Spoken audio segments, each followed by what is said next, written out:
Hello everyone, welcome to my channel. আজ তোমাদের সাথে শেয়ার করব বাদাম চাটের রেসিপি। একদম দোকানের মতো কি করে বাড়িতে বানাবে সেটাই তোমাদের দেখাবো। আমরা ছোটোবেলায় অনেকেই ট্রেনে বাসে খেয়ে থাকি এটা, এবং খুব কম বেশি সবাই খেয়েছে। চলো আজকে এই রেসিপিটা তোমাদের সাথে শেয়ার করি। দেখো, একটা কড়াইয়ের মধ্যে আমি কাঁচা চীনা বাদাম নিয়েছি, সেটাকে আমি ভালো করে রোস্ট করে নেব। এখানে 50 গ্রামের মতো চীনা বাদাম রয়েছে। আমি এটাকে ভালো করে রোস্ট করে নেব। আমার চীনা বাদামগুলো রোস্ট হয়ে গেছে। এবার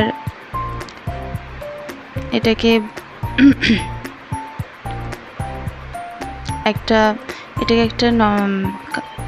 রুমালের মধ্যে আমি দেখো নিয়ে নিলাম। নিয়ে এবার এই খোসাগুলোকে আমি ছাড়িয়ে নেব। রুমালে এক সাইড দিয়ে আমি ভালোভাবে এটাকে ঘষে নিচ্ছি। ঘষে ঘষে এই ছোকলাগুলোকে আমি উঠিয়ে নিচ্ছি। তোমরা ভাজা বাদামও ইউজ করতে পারো, তাতে কোনো অসুবিধা নেই, তাতে এই পদ্ধতিটা লাগবে না। আর দেখো, একটা বাটিতে আমি যত পরিমাণ আমি বাদাম নিচ্ছি অত পরিমাণে গুড় নিয়ে নিয়েছি। এবার দেখো, একটা প্লেটের মধ্যে আমি সামান্য তেল আমি ভালো করে মাখিয়ে রাখবো। যেখানে আমি বাদামটাকে রাখবো তৈরি করে, সেটাকে আগে ভালো করে মাখিয়ে রাখবো, নাহলে সেটা উঠতে চাইবে না। তোমরা প্লাস্টিকে ব্যবহারও করতে পারো, তাতে সহজেই উঠে যায়। এখানে দেখো, কড়াইয়ে অল্প সামান্য একটু ঘি দিয়েছি, তার মধ্যে গুড়গুলোকে আমি দিয়ে দিলাম। এবার গুড়গুলোর মধ্যে সামান্য একটুখানি জল দেব। সামান্য একটু জল দিয়ে আমি দেখো গুড়গুলোকে ভালো করে মেল্ট করে নিচ্ছি।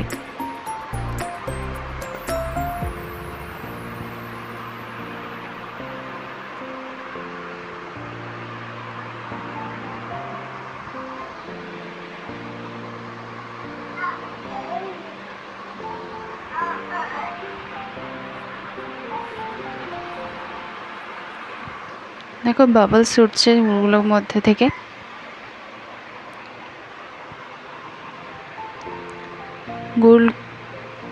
গুড়গুলো মেল্ট হওয়া শুরু হয়ে গেছে।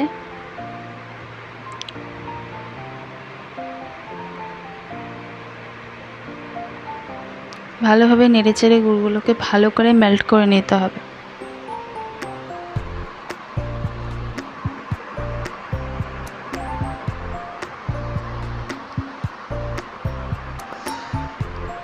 এবার ভাজা চীনা বাদামগুলোকে আমি এর মধ্যে দিয়ে দিলাম।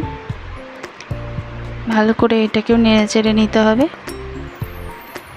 যতক্ষণ না একটা গাঢ় কনসিস্টেন্সি আসছে ততক্ষণ।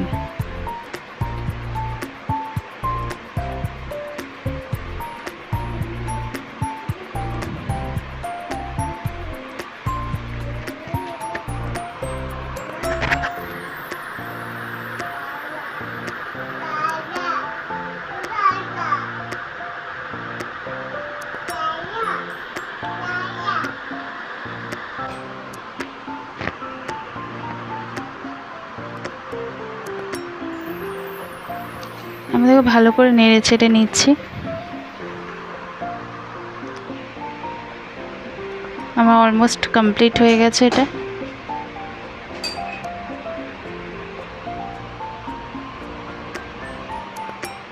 এবার এটাকে একটা সেই পাত্রে আমি নামিয়ে নেব, আর ভালো করে খুন্তির সাহায্যে এটাকে স্প্রেড করে নিচ্ছি।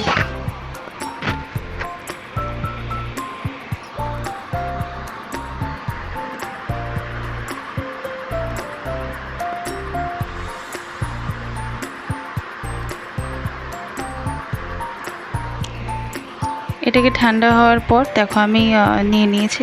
তোমরা প্লাস্টিকে করতে পারো, তাতে শেপ তোমরা দিতে পারবে। যেহেতু আমি প্লাস্টিকে দিলে কি হয়, শেপগুলো ভালো হয়, এবং আমি যেহেতু প্লাস্টিকে দিইনি তাই জন্য শেপটা এবড়ো খেবড়ো এসছে। যদিও খেতে কিন্তু একদম দোকানের মতো হয়েছিল। তোমরা একবার বাড়িতে নিশ্চয়ই ট্রাই করে দেখো। যদি তোমাদের এই রেসিপিটা ভালো লাগে তাহলে অবশ্যই শেয়ার করে দিও, একটা লাইক করে দিও, আর অবশ্যই চ্যানেলটাকে সাবস্ক্রাইব করে পাশে থেকো। দেখা হচ্ছে নেক্সট ভিডিওতে দেখা হচ্ছে। ততক্ষণে টাটা, থ্যাংকস ফর ওয়াচিং।